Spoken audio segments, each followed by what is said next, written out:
Aloha, everyone. It's your girl, it's your host with the most, your favorite chick to chit chat with, Ms. Mo. You heard Kelly, it's your time. Sis, it's your time, brother. If you're listening and checking in and tunes in, it has been an amazing week and weekend for that matter, and we are on the cusp of another great week, and we're going to have some amazing things going on. Yes, you have to decree it and you have to declare it. Well, welcome to another episode of In My Feelings with your girl, Miss Mo. So, as you know, our focus for this month has been inadequacy and how that leads to fear and limitations and ultimately comparison. It's also in that bunch. So we're going to talk a little bit about fear. And this week, and my prayer time and devotion, meditation, or just working back in my business, you know, God started speaking. And so we were dealing with fear, right? And so I wrote some things down. So I am going to have to read those things to you because I couldn't remember them all. But I wanted to make sure that I was able to share. See, they are wrote down. So it says, fear is the thought that creeps in and identifies your triggers from trauma. It then places your senses on high alert for any sound, sighting, or exchange associated with those triggers. This leaves you in a state of suspicion because the alerts are always sounding off. This creates a state of anxiety, stress, paranoia, creating boundaries and limits that suffocate your hopes and dreams. My, oh my, have we ever been there? I have. I don't know about you, but I have. And because it's consistently pronouncing what you can and cannot do, where you can and cannot go, it draws lines everywhere. You know how we feel about those lines. And it says, it draws lines everywhere, limiting your mobility and your scope. Scope meaning your vision, how far out you can see, how futuristic you can look into. Can you see prophetically into your future? This is what fear does. It limits how far ahead you can see. It keeps you bound in those moments where trauma actually took place. All right. It says this is how fear becomes paralyzing and cripples your future. How do we break it? We denounce its lies, erase its lines, one step, one breath at a time, walking towards what we are in faith for. We must build up our belief. What are you in faith for? What exchanges and encounters have crept into your life and begin to make you believe what they said? How did you get to a point of feeling inadequate? Who introduced you to that? What exchange, what encounter, what situation introduced that into your life so strongly that you grabbed hold to it and you believed it? We also talked about feeling insufficient, unqualified. Listen, if you knew all of my life, you'd be like, who are you to sit here and talk to me about this? Well, I'm talking to you about it because I have lived in it. And the interesting thing is, I realized that even at the top of this month, when we started talking about feeling inadequate, although I had chipped away at that thing, there were still some pieces, there were still some lies that I was believing. You know, the Bible tells us that we were fearfully and wonderfully made, right? And so that sounds cute. I hear you. Yeah, that's a cute thing to say. I get it. But I don't feel that way. But that's only because your experiences have introduced you to something else. Listen, you can change that thing and turn it around even right now in this very moment. Yes, you may have woke up this morning feeling inadequate or insufficient or unqualified, but I dare you to go look in the mirror and remind yourself of who you are. You see the shirt? I remember me. It took me a long time to get back to who I am. And listen, honey, I'm not fully there. God is still putting pieces in place. I saw this meme online, or I don't know if it's considered a meme. It's a little picture with a quote on it, and I can't pull it up quick enough. But it said, you don't know the new me. God put my pieces back together differently this time. When I tell you that thing grabbed hold of me and wouldn't let go, oh my God, I went into a moment of praise because I really realized that I'm in control of my destiny. You may not pick me for your team. You may not choose me for your job. You may not feel like I meet what you're looking for, But that has zero to do with my value, zero to do with my worth. It just means this situation, get this, just isn't a good fit for me. See, when they tell us no, a lot of times we be like, okay, I wasn't good enough, or they didn't value me enough. And these may not be the exact words that you say to yourself, but when you walk away feeling defeated and deflated, that's exactly what you're telling your inner me. Listen, that wasn't a good fit for me. They may have been looking for one thing, and to be truthfully honest with you, once you got in the environment, you'd probably been like, I sure wish y'all had told me no in the interview. I could have kept drawing that good old unemployment. However, we don't know that when we're looking for something. We have to start seeing those no's as God redirecting us closer towards our yes. How many situations and encounters or exchanges have you found yourself in that you were just like, I'm here because, perfect example, I know I talk about jobs a lot, but they fit. So have you ever been on a job and just been like, oh, I don't want to be here. I'm so over this job. But you won't leave the job because you have bills. I wish this was an edited video, because then I would have bills popping up, invoices and all that stuff popping up all over the screen. However, those bills or those responsibilities that you have keep you tied into situations that are unhealthy for you.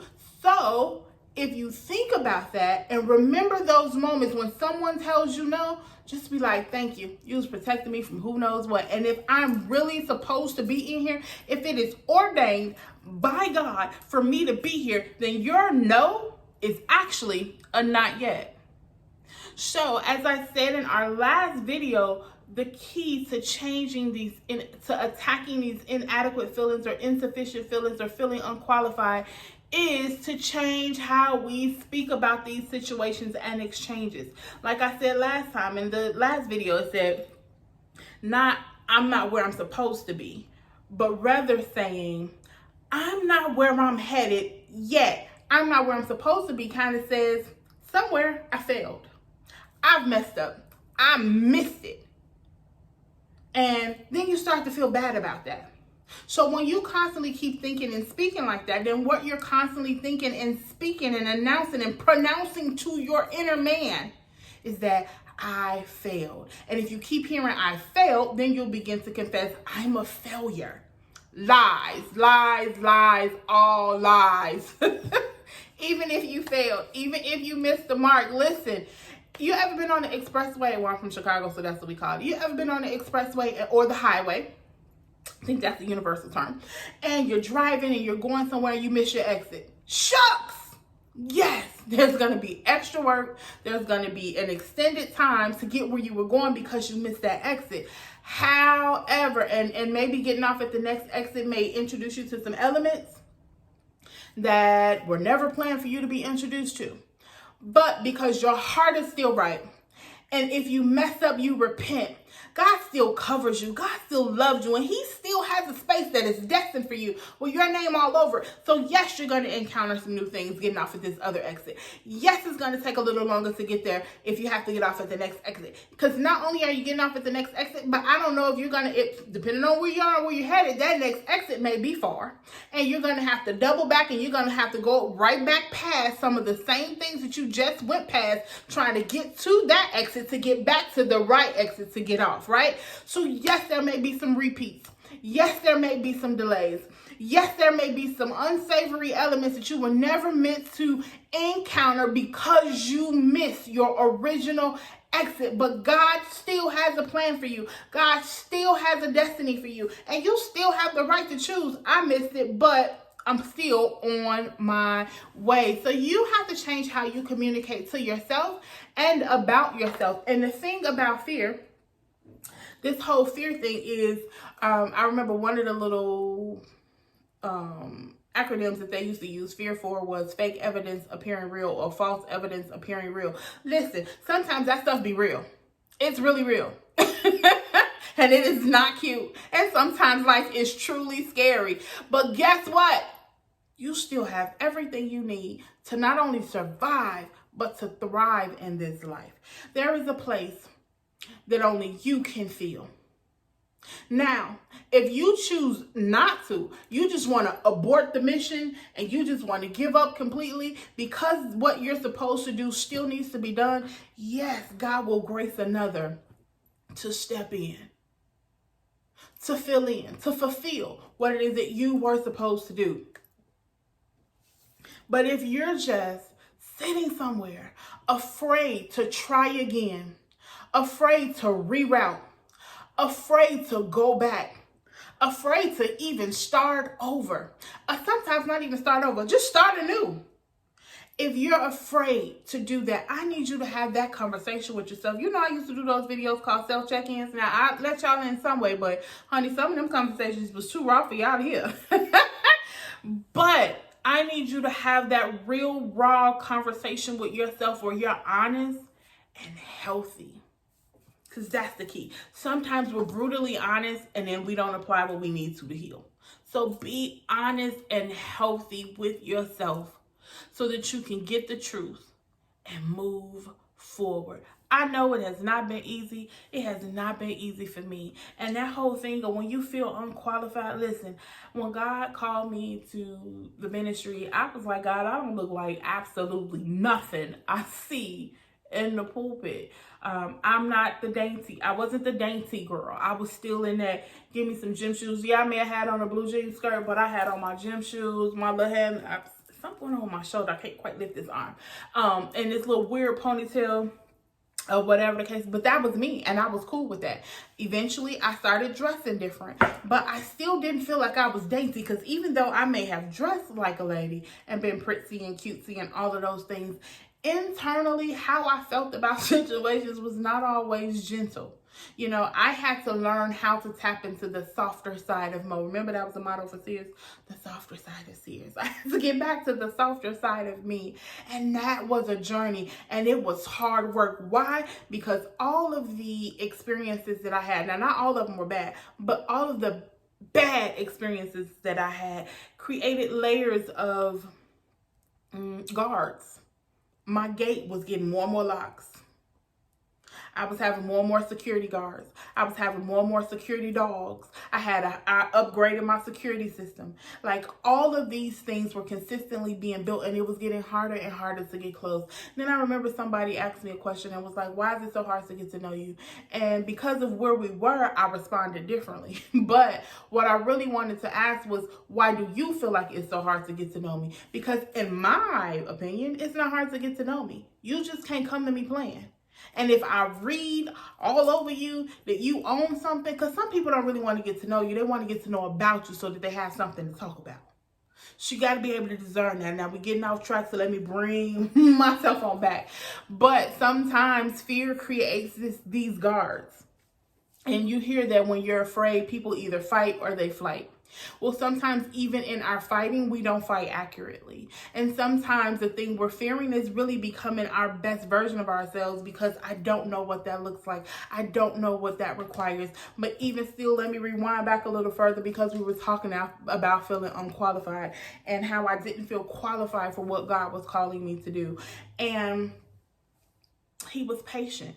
And He worked with me. And He's still working on me. We just went through a major boot camp of healing, me and God alone. And there's still more inside that we still have to adjust. Because once you're healed, now you have to adapt to life with a new thought process. It's new. You know what I'm saying? So you don't show up the way you used to. And it's not about me being qualified or good enough for what God called me to. It's the whole reason why I was created. It's not something that I can do on my own. It's all Him. As a matter of fact, this is the second video recording for this particular episode because it started out in a different direction. And I said, God, I felt like that was me and not you. Totally different direction. Totally different direction. I've made some decisions in my life. I've made some moves in my life. And I felt like that took me out. I had been abstaining for like, oh, wait, God, we going now? I guess so. I had been abstaining for 8 years. And when I say abstaining for 8 years, I mean literally abstaining for 8 years. No anything. And I reconnected with an old friend. And It was one of the most broken, darkest times of my life because so much had happened in ministry. And I was confused and I was hurt. I was questioning whether or not I was saved, called, whether or not I had lied and misled people. And I was like, if I just go here, this is definitely going to be the thing that causes God to take me out and not use me. And I think he'll make it known that I'm not called. And he did the opposite. Now, I've been down for quite some time since that happened. And if you wonder what happened, I fell in my abstaining with someone I had absolutely zero business being with. And because of that, I felt like it disqualified me from everything. Like, because of that, I'm never going to get married. Because of that, there was so many things that I just felt like that decision, that act, as Jada would call it, that entanglement. I just felt like that entanglement was going to cost me everything. And to be truthfully honest with you, regardless of where my life was, I kind of leaned on that as an excuse as to why things hadn't progressed. But that wasn't the case. The truth of the matter is, me being called had nothing to do with me being qualified in myself. God qualified me. God justifies me. God cleans me up. God presents me how he wants to present me. Now, I get to choose my wigs, my jewelry, and all of that. But even in that, God will tell you sometimes, like, no, he'll have you lean towards some other things. But anywho, it was all God's doing. It's not about me. It's all about him. Like, my whole reason for being is to be his mouthpiece. One of his many, many, many, many mouthpieces in the earth. I can choose to let my past say I shouldn't. I'm not qualified. I'm not good enough. I've done this. I've done that. I've done this. I've done that. Listen, if you go digging back in my past, it's not going to be squeaky clean. It ain't even going to be partially clean. It'll be there. And I'm not going to run from it or hide from it. I did what I did. I was who I was.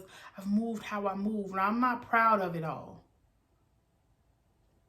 But God still has a plan for me. And he still has a plan for you, sis. I don't know what you've done. I don't know what decisions you've made. I don't know what turns you've made. I don't know what exits you've missed. I don't know your life. And even if I knew it, if God has called you to anything, you're still qualified. Do this with me. Inhale. Exhale.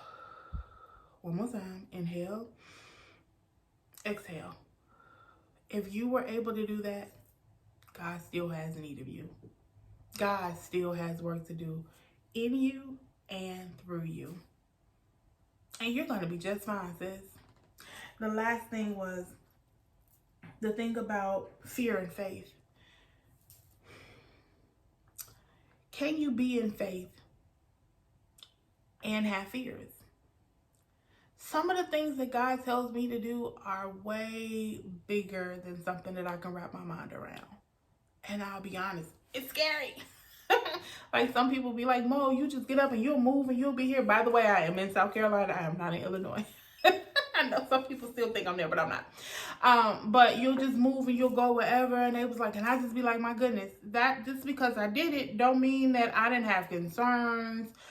It don't mean that God said go and I just boom went. Like, I negotiated. Look, dude, we did this a few times and I missed the mark when I came back and so on and so forth. And when you realize that you've missed the mark, oh my goodness, you become overly cautious. Sometimes, some people do, not everybody.